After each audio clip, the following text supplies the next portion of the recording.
Radio for Readers, Bookmark.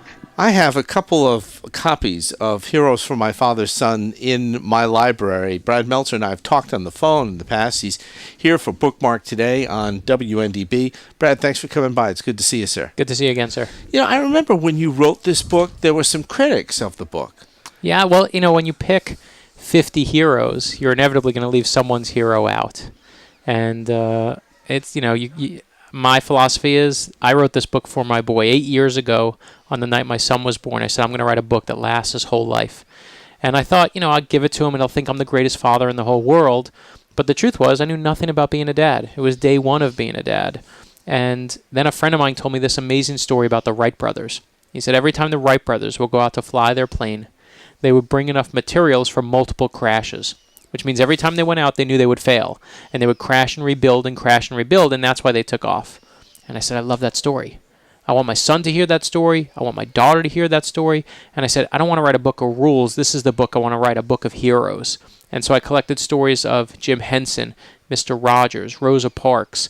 And I said, that's what Heroes for My Son is going to be. It's truly Heroes for My Son. Let's go through some of these heroes. Why is Jim Henson a hero? Because of the Muppet creation? No, the whole thing to me is you're not a hero because you're famous. Right? It's like saying you're not a hero because you're a baseball player. That just means you're good at sports. You're not a hero. I love the fact you created Kermit the Frog, but that doesn't make you a hero. It just means, you made some money. But Jim Henson, each page in the book is a one-page story. You don't have to read chapters, so it's one page. Here's Jim Henson's page. There's a picture of him with Kermit the Frog, but it says when Jim Henson started, he actually wanted to be a TV newscaster. So he went to the TV station. Okay. And he said, I'm ready for my job. I'd like a job. And they said, we have no jobs. So he left dejected. And on the way out from the interview, on the wall, he saw a sign that said, we're looking for puppeteers. So he went to the library. He took out books on puppeteering. And he came back and said, I am now a puppeteer. Can I have a job? And I said, I want my son to know when someone puts a roadblock in your way, you go around it. And to me, the stories that are in the book are not the ones you'd know about the person. They're the ones you've never heard about the person. Because they're not about being famous. The book is about what we're all capable of on our very best days. Rosa Parks, we understand, a brave thing to do as to where she sat. That's the story. Sure, but I always wanted something, again, that you didn't know. And what Rosa Parks points out, of course we know, you sit down on that bus, but what no one knows, I didn't know at the time until I researched Heroes for My Son, is that it was the second time she actually had an argument with that bus driver. That same bus driver, earlier in her life, actually kicked her off the bus for sitting down to pick up change in one of the white sections of the bus. So this guy was a recurring bully in her life. And so standing up to him is hard enough, but standing up to someone who's beat you down once before, to me, is even a better lesson. And I wanted my boy to hear that. And again, it's always Thomas Jefferson's in the book, but not because he wrote the Declaration of Independence. He's in the book because he never took credit for writing the Declaration while he was alive. And if you think of a modern politician today having that kind of humility, modern politicians would have a tattoo on their forehead that would say, I wrote the Declaration of Independence. But Thomas Jefferson had the humility to not tell anyone, and the average American, although the Founding Fathers knew, the average American did not find out he was the author until his obituary. In 1826. Which is to have that kind of humility, that's a great lesson for my son. Thomas Jefferson died writing a letter to John Adams, and John Adams writing a letter to Thomas Jefferson. On the same day. They died the same day. On July 4th. Wow. And it is one of the great moments of history. And one of my favorite little details is on Jefferson's grave. It doesn't say president. It doesn't say, again, that humility takes it right to the grave. And when I did Heroes for My Son, I said, I want a lesson in humility. And who was it? It was Thomas Jefferson that gave it to me. We often throw the word heroes around too commonly in this country. When I grew up, I thought of a hero as somebody who saved a life, who made the ultimate sacrifice with no thought for their own well-being. We call sports people heroes. We call musicians heroes. Have we lost the definition of what hero is? Listen, this is exactly, so well said by you, what this book is about, right? I had this new boy, and I wanted something so that I can, we always complain and bitch and moan and say, oh, we're teaching the wrong heroes, and everyone cares about Britney Spears, or they care about the Kardashians, or they care about whoever the stupid, moment of the person of the moment is.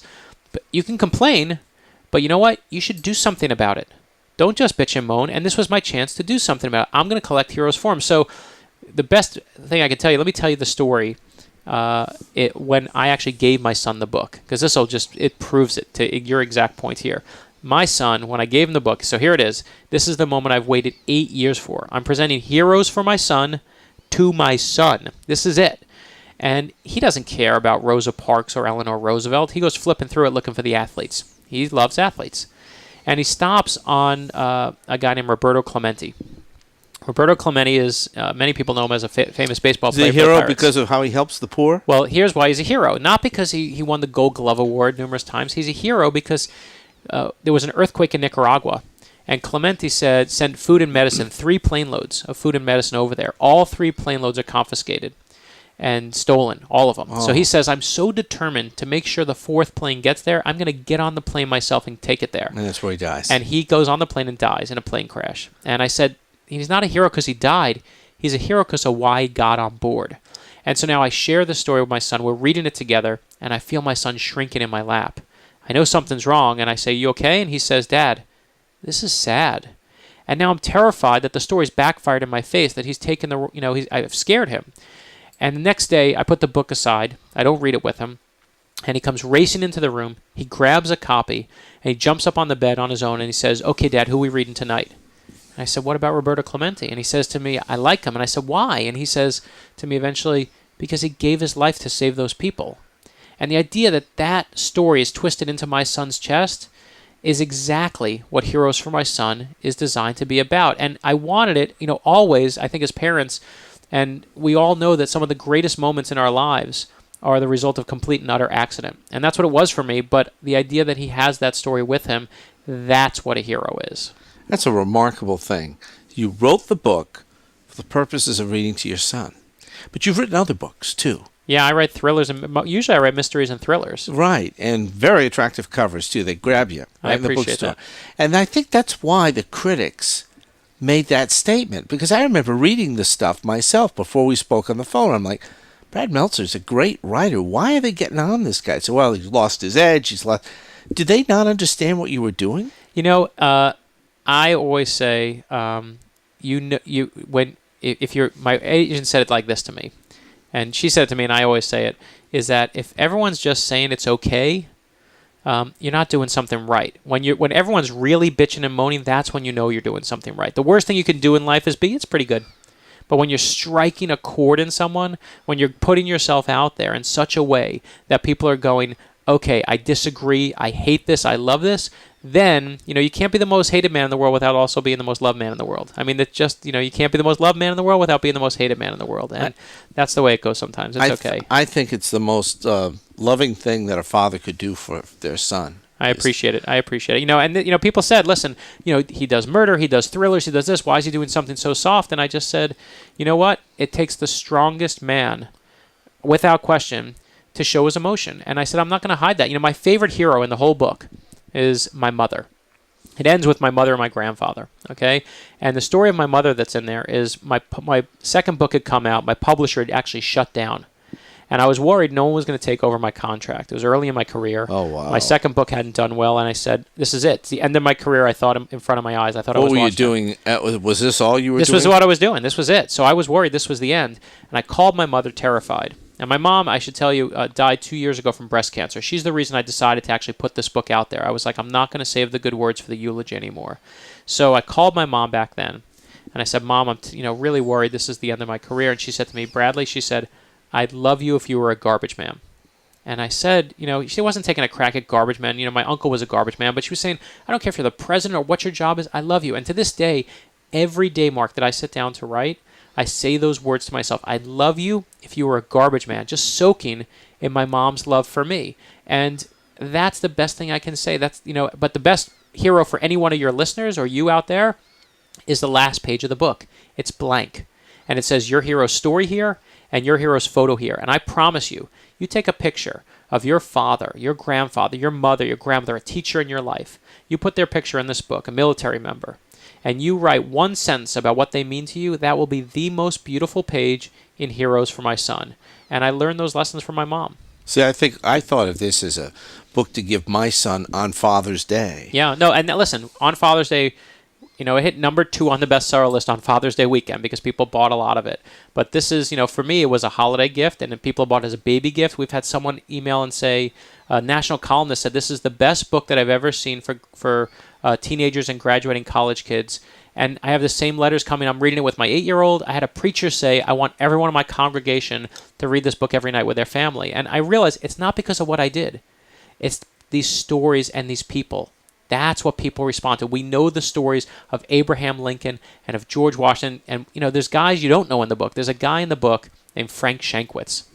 And Frank Shankwitz is a police officer. And he found out about a boy with leukemia who also wanted to be a police officer. So Shankwitz goes and gets a little police uniform made for the dying boy, little motorcycle riding course made for the boy. The boy goes into a coma, and the boy's unconscious. Shankwitz, the police officer, goes to the boy's room and puts to pin little motorcycle wings on the boy. At which point, at that moment, the boy wakes up out of his coma, this is true, and smiles.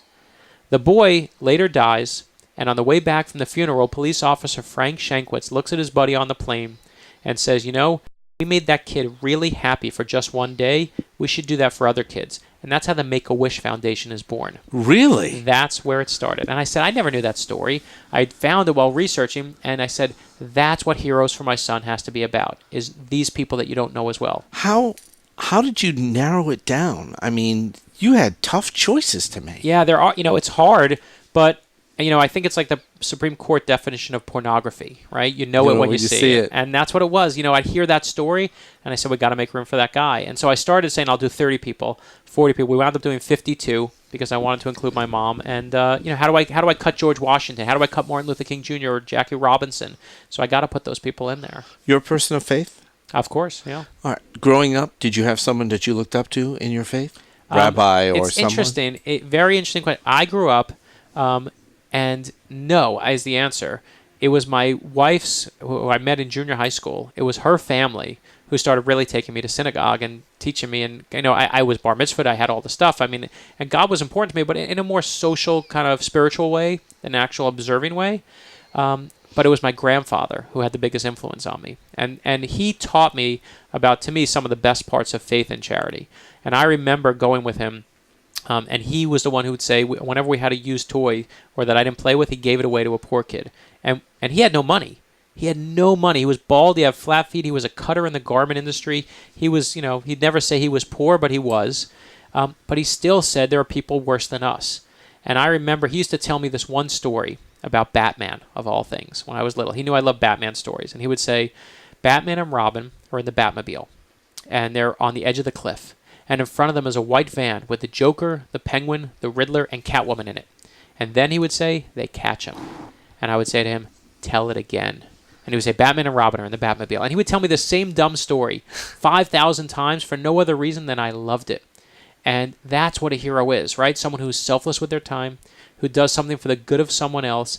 And he really built and instilled in me those things that I think, as I later found faith, that was really helpful. We're talking with Brad Meltzer, for anyone just joining us. This book is so different from anything else you've ever written. One has to wonder, did it open up something else in your heart, in your life? I mean, this is just so different from what you write, but so good. I appreciate that. One has to wonder if there's another book in you that follows this type of feeling. Well, it's interesting you say that. As always, you have an instinct about it. I'm working on another book for my daughter now. But the other thing that it led to, and again, you can't plan for these things, right? You put yourself out there. I'm always a history nut. All my books, all my thrillers they're based in history. In The First Council, I did the secret tunnels underneath the White House. And, you get to chapter 39 of The First Council, you'll see where those tunnels come out. And I love knowing where those tunnels are. So I always build history into the books. This was me doing true history. In 2 weeks, on the History Channel, you will see the debut of our new TV show, which came about it's just, you can't plan for these things, and it's called Brad Meltzer's Decoded. And on December 2nd, on Thursday at 10 p.m., we have a new TV show where I get to go through and do history mysteries. Are you the host? I actually am the host. I'm embarrassed to say, but true. You will see me in front of the television, in front of the camera for once, which is odd for me. Well, But this book does lend itself to And that's what it was. television. They saw that and they like, and it was just, I always love history in my thrillers. I love history and Heroes for My Son, and now on Brad Meltzer's Decoded, you'll get to see it firsthand. I don't know if this is a fair comparison, but I don't know why, but I found myself thinking about Mitch Albom when I read your book. And maybe it was because of the relationship he had with people. Sure. And he's still a prolific writer himself. But what you've written about opens up a whole series of programs, possibly either History Channel or something else, where you can take these heroes and do features on them. Yeah. Because you picked people too. Yeah, there's some well-known people, but you have picked artifacts about these people that nobody else knew, which I love about this writing. And that's the thing is, you don't need, you want to read about the Wright brothers, go read the Wright brothers. Like my favorite moment that, some of the moments we have in there, every moment is the one that you never heard of. Those are the best moments of the whole book. So finding out, George Washington, if you ask any kid in America today what George Washington is, they'll say, he never told a lie, he was the first president, he chopped down the cherry tree, all the nonsense, right? That doesn't tell you anything about the man. But if I tell you that when George Washington won the Revolutionary War, King George over in England said, well, what's he going to do now? And a famous painter, Benjamin West, said, he's going to go home. And King George said, wait a minute, you're telling me George Washington, when he won, he could be the king of America. They'll elect him king. They'll make him king right there. He can have all the power. Right. They'll make him the king, and he's going to go home and walk away from all that. He said to Benjamin West, he said, if he does that, George Washington is the greatest man who ever lived. And that's exactly what George Washington did. King George thought he's just going to do this. He's going to be king because he's set up to do it. That's right. He was they'll assured make of it. And if you can have the power, wouldn't you take it? And George Washington didn't take it. And he had faith in us and had faith in our country, and he left it all behind. Eventually, they elected him. But to me, you show me what someone gives up, and I'll show you the man. That tells me who George Washington is. Forgive me, there's a gap between Yorktown and when he becomes the first president in 1789. Sure. Does it take a lot of convincing to get him to run for president? They recruit him. He's recruited to do it. And again, to me, it's not even about how much convincing it takes. That's beyond the point. The point is that he walked away from it. He had everything, all the power, all the love, all the adoration. He won.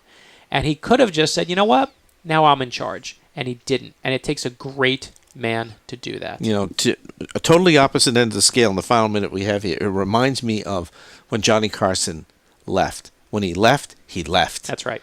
He didn't try to do something else. He didn't resurface. A lot of people thought he would. He left. I like that when a ball player does it. I like it when a historian does it. I'll leave you with this one. Ball player, Lou Gehrig, the best leaving of all time. When Lou Gehrig leaves, here's what you don't know about him. They actually did an x-ray on his hands. Everyone thought he was just healthy all those years. They found fractures, dozens of fractures in his hands where he played broken. He was as hurt as anyone else. He just never complained about it. I want my son to hear about that strength. Heroes for My Father's Son, one of the best books I've ever read. Brad Meltzer comes and makes an appearance for Bookmark from Miami. Brad, good to see you, Thanks, sir. Mark. God Pleasure. bless you for writing the book. Thank you.